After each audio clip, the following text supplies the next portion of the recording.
Good evening to you cigar lovers and viva la revolucion! It's Tem here again and I'll be doing a review hosted by the fine gentleman at Cigarsindia.in, India's largest and most trusted online retailer of cigars. And now, for the added benefits of you who want to actually try a cigar in person, available offline as well. Please do come and visit the store in Indranagar, Bangalore, where they have a fine selection of cigars. You can have a chat and a smoke and have an all-round good time.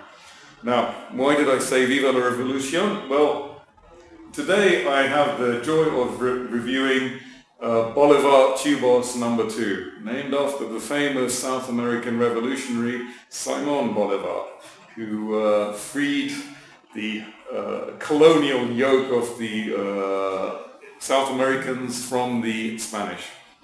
Now, this is a Tubos number 2, as I said. It comes in a nicely packaged tube, and as my memory serves me, the color of the tube has actually changed.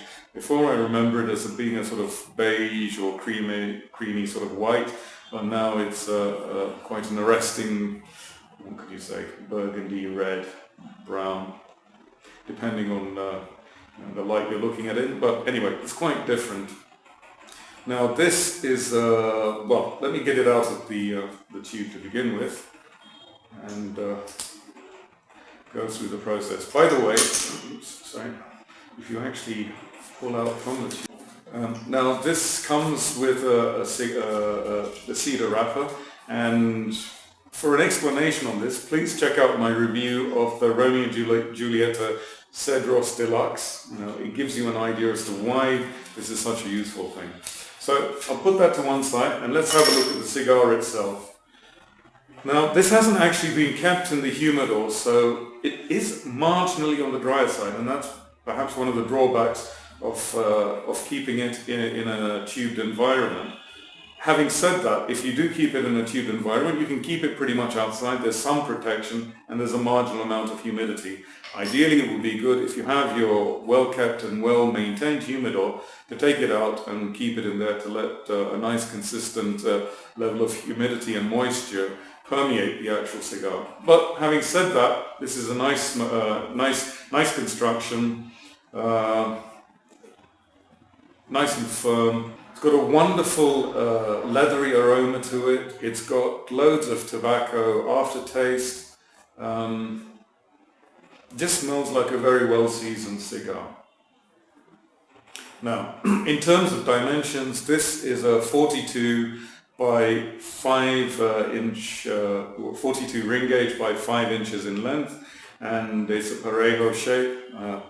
The Cubans actually describe this as a nareva. So just put it up to the camera for now and hopefully you can see it.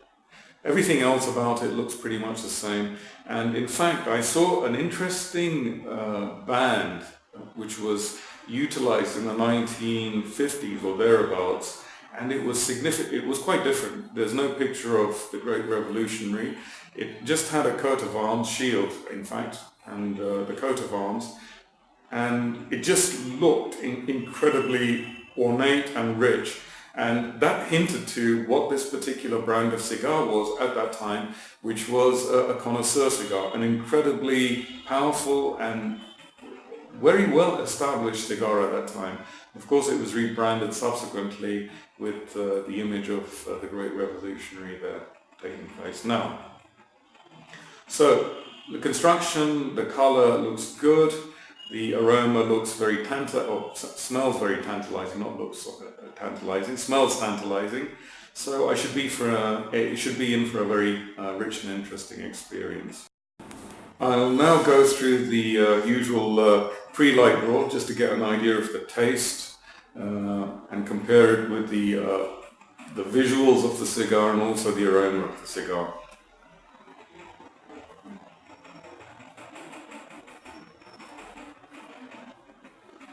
There's nothing really noticeable coming out in terms of pepper or spice.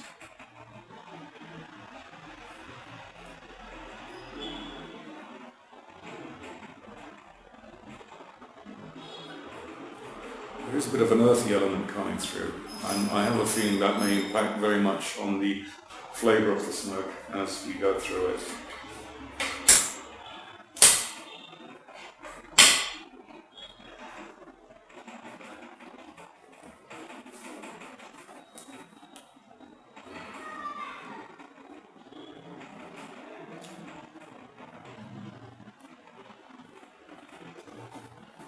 What I'm getting from the cigar in terms of taste is a leathery character, a lot of tobacco, seasoned tobacco, a bit of earth, an earthy quality to it, and also some residual sweetness. It's also quite tangy. Not as much as other cigars, but it's still noticeable. So, interesting pre-light draw. Let's see if it delivers when lit.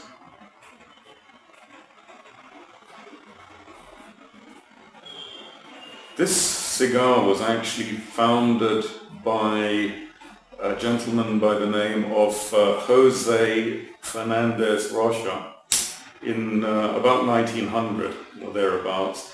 It was actually registered in about 1921. So in terms of age of the company itself, it's not that old, but still it has an interesting pedigree to it, which shouldn't be discounted at all, simply because of the lack of history when you have some very much older cigars. Actually, let me just turn on here.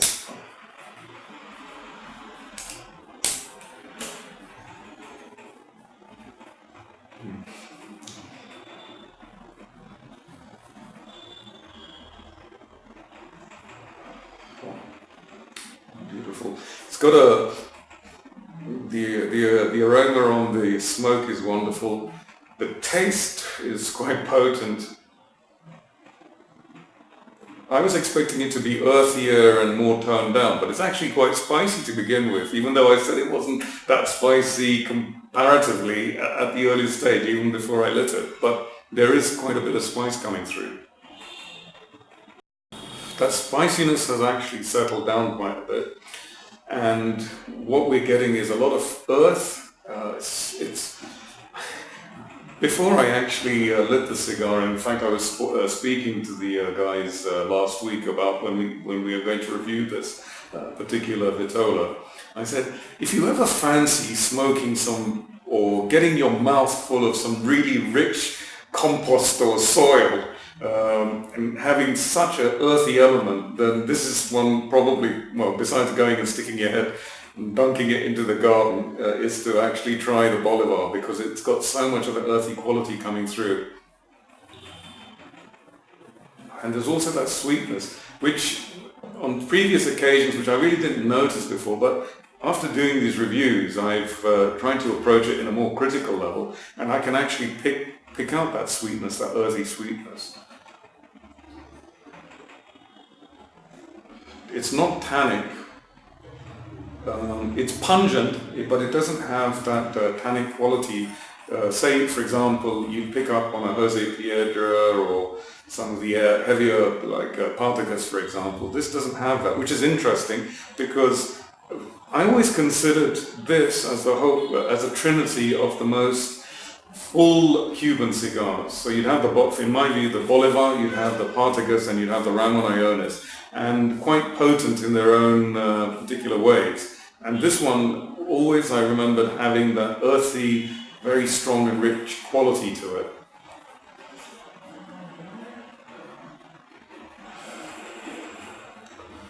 I'll let this settle in some more and just give you a bit of a brief idea about the history of the particular brand.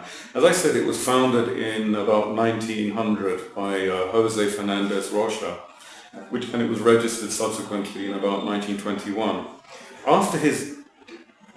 During that time, he chose an interesting name, Simon Bolivar, for his particular brand, simply to honor the Venezuelan revolutionary who actually emancipated a vast amount of South America from the Spanish colonials who conquered that area at that time. So fitting tribute indeed. And that's why the image of The picture of the famous general is on the band. Now, after Fernandez Rocha's death, this particular brand, Bolivar, and also a stablemate of that cigar, which was the La Gloria Cubana, were sold to the Cifuentes family, and they were responsible for the Partagas range of cigars. And what happened then was production of the Bolivar was transferred to the Partagas factory, and to this day the Partagas factory made the Bolivar and the Partagas range of cigars. As I alluded to earlier, the band was changed, and in the 1950s it had a very rich gold and red coat of arms, signifying that it was to be treated as a connoisseur's brand rather than just an everyday smoke. And to a certain extent, I can still imagine that. It's very evocative in that sense, that this is actually a very rich and complex cigar. Even though the band may not show it as much, it just seems like a very straightforward band now. It's a picture of a famous general, but no, it does have a lot of character coming through. And post the revolution, it still went from strength to strength. The only difference being that a number of the particular lines or models of the Bolivar range were cut down quite significantly. Having said that, there are still a large number of different models coming from the Bolivar line, but less so than had previously been produced. How would I describe this? Well, this should actually be treated as a connoisseur's brand and not just a cigar for an outward appearance, or you would really need to appreciate the subtleties offered and not be simply put off by the rumors and the stories and reviews of people saying, oh, it's quite a strong brand, it's earthy. It's actually, upon tasting it now, has a lot more to offer than that. It does have some complexity to it, and certainly is very rich. It has a very robust taste, and you could almost say it's a flavor and character which is favored by old school smokers who want that richness, that strength and character in a cigar without any of the drawbacks in terms of having that green or grassy kind of quality, or the tannins being overtly present. Hi guys, I'm about halfway through. Oh wow. I'm just picking up some really rich roasted coffee. Now, I've made references to that before, and I would say that more as a concept than anything else, but this is actually giving me that rich roasted coffee. It's just amazing. There's no tannic quality. It's very earthy, very rich, very solid. You know you're smoking a cigar. It's not ephemeral. It has a certain gravitas to it, even in such a relatively compact size. Generally you tend to say, okay, I'll have a Bellicoso or a larger Vitola, but this is just perfect as it is.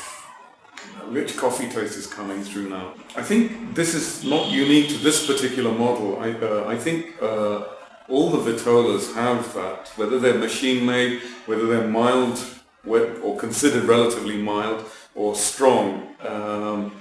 They have an unmistakable Bolivar taste to them, and I guess this is what we're just picking up now. It's very hard to describe, but it's not very difficult to recognize. It's there. It's very earthy. It's very rich. It's got sweetness to it as well, and I'm picking up a lot of tobacco and a lot of coffee beans coming through the smoke. Now, because of this rich character, at the end of the day, it's your call whether you want to smoke it, whether you're a beginner or an intermediate smoker or a seasoned smoker. But generally people have said, simply because of its richness and its strength, that it's really not a novice's smoke. It's more for a seasoned smoker.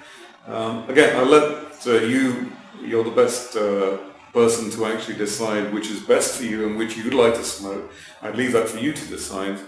But it is viewed as a seasoned cigar smoker's preferred choice, and some have also described it as a seasoned connoisseur's choice of cigar to keep in their humidor. I've been reliably informed that they age extremely well, and I didn't pick up any tannins in this, even though they still age well. Aging-wise, they become smooth and a bit more subtle between 3 to 5 years of age. So it's got a lot of potential going for it. The richness and the complexity is just remarkable because, as I said, I've tried these cigars before, and usually the Bellicoso. Didn't really pay much attention, but now scrutinizing it, I just find there's so much to offer and so much complexity, which I didn't realize about this cigar before. In terms of strength, I was always intrigued as to why it's so strong and so earthy, and what components give it that quality. Now, generally, commentators would usually say that there must be a very high percentage of the Ligero leaf in this to give it such a flavorful and strong character to the cigar. But actually, doing some research on it, it's not the case. There isn't actually that high a percentage of Ligero leaf on it.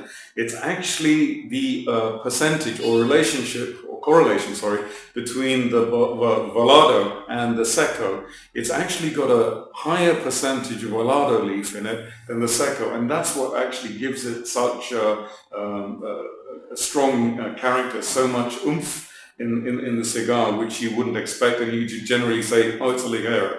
In this case, it's actually the relation of the Volado as opposed to the Seco. There's far more Volado in the leaf than there is Seco, and that's what gives it its actual strength. I'm not picking up any tannins in this at all. It's just wonderfully earthy, wonderfully toasted tobacco, rich, heavy roasted coffee beans, and earthy sweetness to it. In terms of strength, I would, generally people say it's, give it a 4 out of 5. Yeah, I wouldn't disagree with that, but I would go on to say more like a 5 out of 5 in terms of strength and aroma. Literally, it's that potent. From such a great start, it has a brilliant aging potential.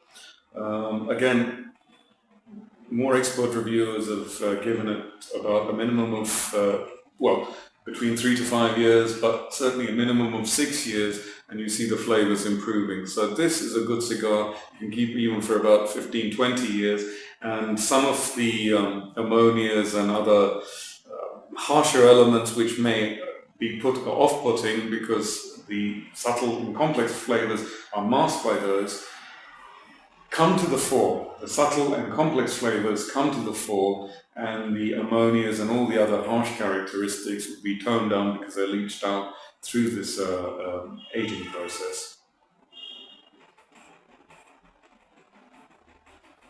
All in all, a wonderful smoke and a revelation for when I gave this to my friend Adelash to actually try. He said he's had a very hard day. He didn't want to think too much. He just wanted a beautiful smoke. I've had a pretty tough week myself. Don't want to work and have the challenges of exploring and experiencing such wonderful flavors. Just wanted it to be presented in a nice platter. This delivers it. Say, unlike El Rey del Mundo, which makes you work but rewards you wonderfully with the smoke, this doesn't do that. It just gives everything from the very start. You don't have to work too hard for it. You'll just have a bounty of flavor and character coming through the smoke from the get-go. So for that, I wouldn't feel wrong in giving it a 9.5 out of 10. It's that good a cigar. It's got great aging potential. The price point is very good. I think it'll be listed down below on the site. So all in all, 9 out of 10. It just offers so much complexity and variety. It's a rich smoke. Accompanies, you can enjoy it by itself, but it would go well and complement a number of things, whether they be spirits, good whiskies. It can certainly hold its own against those. Certain foods, rich foods, it can hold itself against those. It's an evening smoke. or a night smoke, because again, your palate doesn't require to be that fresh and that attuned to the flavors, because it just provides that so well from the start. So all in all, just an amazing smoke. Hope you like the review. Hope to see you again soon. And the boys are on Facebook and Twitter. Please do subscribe to the channel. Look forward to seeing you again. Thank you for your time.